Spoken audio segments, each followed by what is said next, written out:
안녕하세요. 2017년 사기암 진단으로 여명 6개월 선고를 받았지만 지금도 건강하게 잘 살고 있는 지혜와 성실입니다. 이제 2021년이 밝았습니다. 날씨 굉장히 춥네요. 북극 한파가 내려온다고 하니까 말 그대로 북극 되게 춥죠. 여기 단독이라 좀 기름을 빵빵하게 떼야 따뜻해요. 산속이라. 근데 여러분 건강, 특히 지금 감기 조심하시고요. 올해는 암 환우님들 올해 목표를 세워 치병을 해보시면 어떨까요? 우리의 삶 속에서 남과 비교되는 목표는 스트레스를 받을 수 있으니 다 내려놓으시고요. 내 암의 상황을 어떻게 줄일 것인지, 무엇으로 줄일 것인지, 그리고 내가 건강해져서 누구와 어떤 행복한 일을 만들 것인지 그런 걸 좀 노트에다가 적어가면서 긍정적인 목표를 세워 우리 암 치병을 좀 즐겁게 하는 그런 시간을 가져봤으면 좋겠습니다.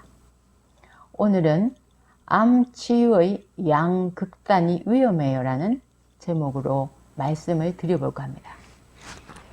제 유튜브를 처음부터 다 보시면 저의 생각이 조금씩 달라지는 것을 아실 수 있을 것입니다. 물론 앞의 내용을 전혀 부정하는 것은 아닙니다. 암 치유에 채식과 현미밥만 먹고 6년은 먹지 않는다는 생각을 처음에 저는 했습니다. 그리고 몸이 좋아졌습니다. 그러나 나중에 제 몸이 좋아진 것이 단순히 현미밥과 채식 때문만이 아니라 암 발견 당시 제 몸무게가 63kg였습니다. 뚱뚱했죠.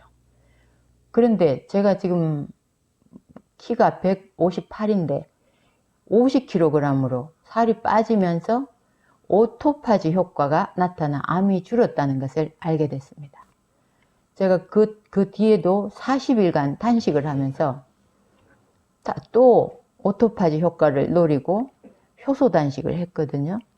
그런데 그때 45, 44kg까지 몸무게가 떨어졌으면 그만큼 떨어진 만큼 암이 줄어야 되는데 그렇지 않았어요. 암은 더 커졌고 내 몸의 면역은 더 떨어졌습니다. 너무 이게 몸무게가 떨어지니까 산에 갈 기력이 또 없어요. 계단을 올라갈 기력도 없어요. 그래서 제가 이건 아니다. 40일 단식을 하고 처음에는 계획은 2달을 단식을 계획을 했는데 60일 못 채웠습니다. 그래서 그때 그만 단식을 풀었는데 그러면서 오토파지 효과는 살만 빼면 무조건 나타나는 건 아니라는 것을 깨달았습니다. 그러니까 비만일 때 정상 체중까지만 오토파지 효과가 나타나더라는 것이 제 경험입니다. 이처럼 조금씩 관점을 바꾸게 된 것은 시간이 지나면서 저의 몸으로 실험을 하고 또 많은 암 환우들을 만나면서 그들의 치병 방식과 현재 상황을 비교를 해보면서 느끼게 된 내용들이 보태지다 보니까 좀 더 디테일한 상황을 알게 된 것이 아닌가 생각을 합니다. 제가 이 시간에 말씀드리고 싶은 것은 자연치유와 병원의 3대 치료 두 갈래 방향에서 꼭 이것만이 답이라고 고집하는 것이 위험하다는 것입니다. 많은 분들이 자연치유는 미신 같은 것, 신뢰가 안 간다는 이유로 과학적이지 않다, 믿을 수 없다. 그래서 병원 치료만이 살 길이라 생각하며 고집하다가 결국 잘못되는 경우를 많이 봤습니다. 그리고 본인은 항암 치료가 너무 힘들다. 이제 그만 자연치유를 하고 싶다. 그렇게 외치는데도 가족들이 반대로 못하고 항암을 강제로 하다가 잘못된 경우도 있었습니다. 그런데 또 어떤 분은 가족들이 공부하고 또 막 유튜브를 찾아보고 가족들이 더 이렇게 애 같아서 자연치유를 해보자고 하는데 환자 본인이 말도 안 되는 소리 하지 마라. 나는 병원 치료만 받겠다. 이렇게 고집을 부리다가 잘못되는 경우도 많이 봤습니다. 그런데 병원 치료를 외면하고 자연치유만 고집하면 암이 치유되느냐? 그것도 위험하긴 마찬가지라 생각됩니다. 특히 유방암 환우들 중에는 자연치유만 고집하다가 전이 되면서 잘못된 경우를 많이 봤습니다. 특히 유방암으로 잘못되는 경우는 거의 대부분이 폐전이하고 외전이가 많았습니다. 제가 이렇게 만나본 사람들 중에 폐전이가 되면 산소 포화량, 그러니까 우리 몸에 산소가 많이 들어가야 이 암이 빨리 안 크죠. 암은 무산소를 좋아하거든요. 혐기성 세포입니다. 그런데 이 폐에 물이 차면서 산소 포화량이 떨어져요. 그러면 암은 신났다고 크죠. 그래서 폐로 암이 가는 굉장히 조심을 하셔야 돼요. 그런데 자연치유 하겠다고 고집 부리다가 폐로 암이 들어가 버리면 참 그때부터는 수술도 안 되고 이제 죽는 날까지 항암밖에 안 된다, 사기다, 그렇게 얘기가 되는데 너무 답답하죠.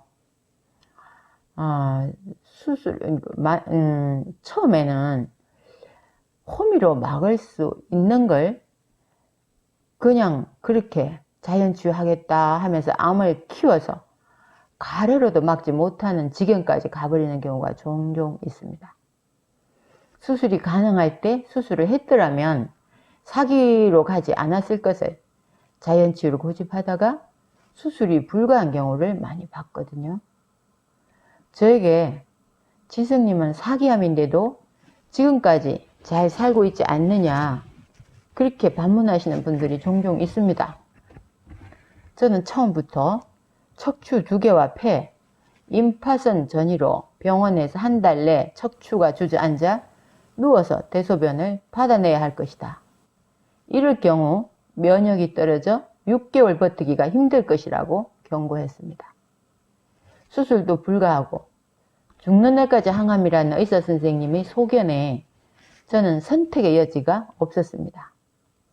어차피 죽을 거라면 내 나름대로 노력을 최대한 해보고, 또 진인사 대천명이란 말이 있잖아요. 결과는 하늘에 맡기겠다 생각했습니다. 다시 말해 죽을 각오를 하고 시작을 했습니다. 그러나 제가 수술이 가능한 상황이었다면 저는 수술을 했을 것입니다. 사람은 자신이 원하는 원함과 편리함, 이런 거에 편성하려는 심리가 있는 것 같습니다. 항암하기 싫어요. 부작용에 시달릴 자신이 없거든요. 항암이 위험하다는데요. 어떤 사람은 자연치유만으로 완치됐다던데요. 저도 열심히 해서 자연치유 할 거예요. 이렇게 고집을 부리는 분들을 봅니다. 또 3대 치료를 절대 하지 마라. 병원 치료 하지 마라. 자연치유만이 살 길이다 라고 가르치는 요양원들도 많이 있는 것이 현실입니다. 저는 요양원을 운영하지도 않고 유튜브에서 제 경험과 공부한 내용을 알려드리는 정도이지만 암 환자는 정말 많이 만나게 됩니다. 만나는 사람들 중에는 병원에서 의사 선생님이 시키는 대로만 믿고 하다가 되돌릴 수 없는 지경으로 가 병원에서 더 이상 해줄 게 없으니 호스피스로 옮기라는 약간은 무책임한 말을 듣고 그때서야 정신을 차렸다는 분도 많았습니다. 그러나 그때는 이미 때가 늦어진 상황이었습니다. 반면에 자연치유만이 살 길이라고 교육받은 환들 중에는 거기서 배운 대로만 먹고 했는데 온몸으로 다 퍼져서 뇌까지 퍼져서 악액질이 온 경우도 많이 봤습니다. 제가 유튜브에 올린 것을 따라 하거나 저를 찾아와서 어떻게 하느냐고 가르쳐 달라고 애원을 해요. 그래서 제가 이렇게 해보니까 저는 좋아졌습니다. 이렇게 얘기를 해요. 그러면 그 말한 내용을 따라 했다가 안 되는 경우도 많이 봤습니다. 생각보다 잘 안 될 경우에는 뒤에서 저를 비난하는 경우도 많다는 것을 주변 사람들이 또 저에게 얘기를 합니다.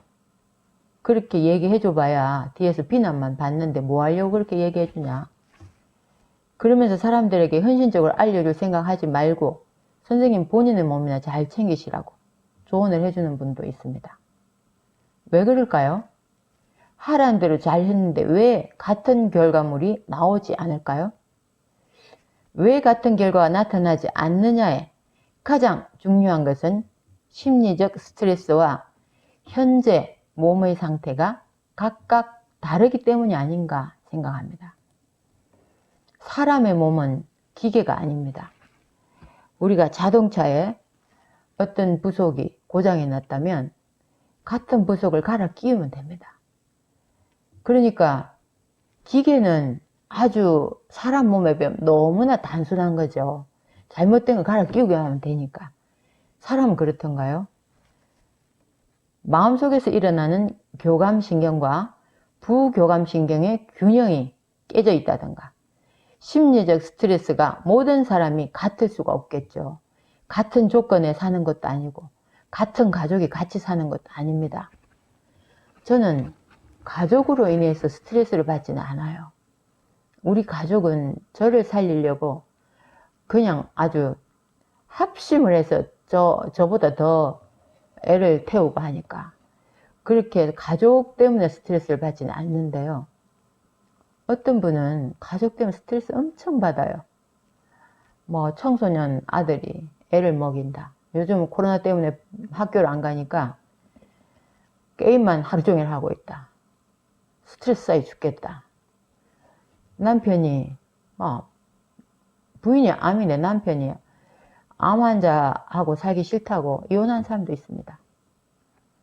그렇기 때문에 똑같은 치료, 똑같은 방법의 어떤 요법을 한다고 해도 그 분과 저의 심리적인 평정심이나 이런 게 다 다르기 때문에 결과가 다르게 나타날 수밖에 없는 거예요. 그걸 그대로 따라야 하는데 나는 안 돼.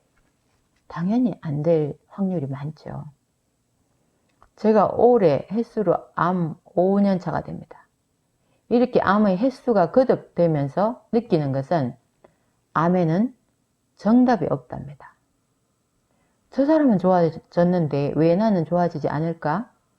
그렇게 단순 비교를 하지 마시고 현재 내 암의 상황에 가장 적합한 치료가 무엇일지, 암 환우들 많이 모여있는 단톡방이나 주변 환우들에게 조언을 구하거나 또 환우들 중에는 슬기롭게 잘 이겨내서 연차가 긴 사람들도 많습니다.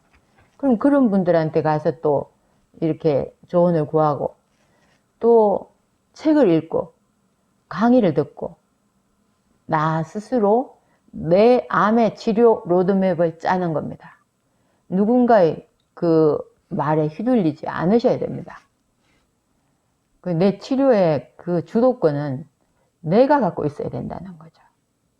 저는 많은 암 환우들을 만나다 보니 심각한 상황의 환우를 만나면 저 속으로도 큰일 났다. 저분이 이 상황에서 살까? 살 수 있을까? 무슨 조언을 해줘야 되지? 그렇게 생각하면서 속으로 난감할 때가 있습니다. 그리고 헤어지면 한동안 연락이 없어요. 연락이 없으면 저 속으로 그러죠. 아, 그분이 잘못됐구나. 이런 생각을 하죠. 그런데 1년, 2년이 지나서 통 연락이 없던 분이 어느 날 갑자기 전화가 옵니다. 그런데 건강해졌다고 하면서 그동안의 이야기를 하는 거예요. 저는 너무 반가워 눈물이 날 때도 있습니다. 특히 젊은 엄마들, 또 젊은 아가씨들 이런 분들은 오랜만에 소식을 들으면 전 눈물이 나요. 속으로 엄청 걱정이 되거든요, 사실은. 뭘 해서 좋아졌는지를 물어보면 죽기 직전에 항암을 했는데 드라마틱하게 암이 줄었다는 경우도 있습니다. 그런데 그게 참 모든 사람이 그러면 얼마나 좋겠어요.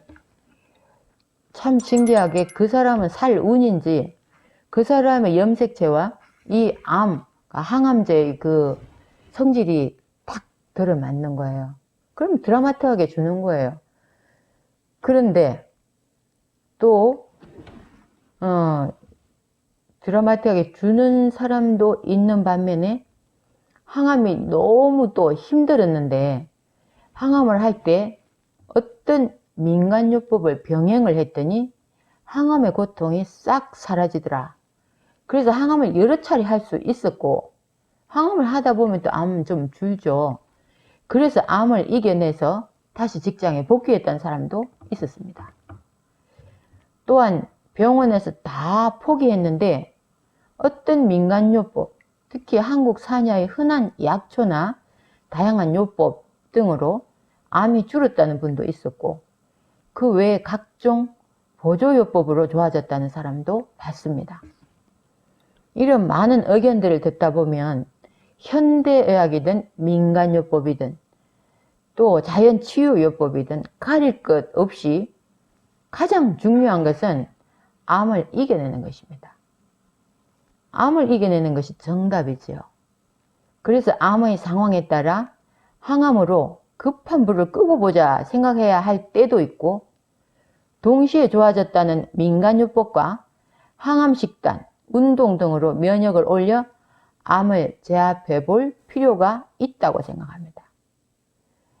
나는 자연치유법만으로 암을 다스린다든가 나는 병원 치료만 믿는다든가 하는 양극의 방법보다 열린 자세로 그때 상황에 따라 판단하는 것이 암을 이겨내는 방법이 아닐까 생각합니다. 다만 이 모든 방법들은 자신의 몸을 잘 관찰하고 느끼고 심사숙고해서 어떤 결정을 내려 내리더라도 그 책임은 본인의 몫입니다.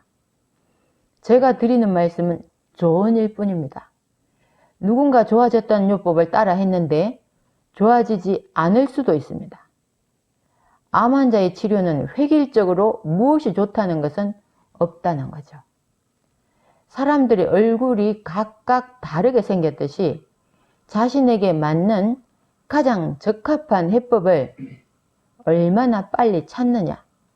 똑같은 약으로 똑같은 그 반응이 나타나지 않기 때문에 각자 자기한테 맞는 게 있더라는 거죠. 그래서 그 해법을 얼마나 빨리 찾느냐에 승패가 갈리기도 한다는 생각을 하게 됩니다. 자연 치유만이 답이다.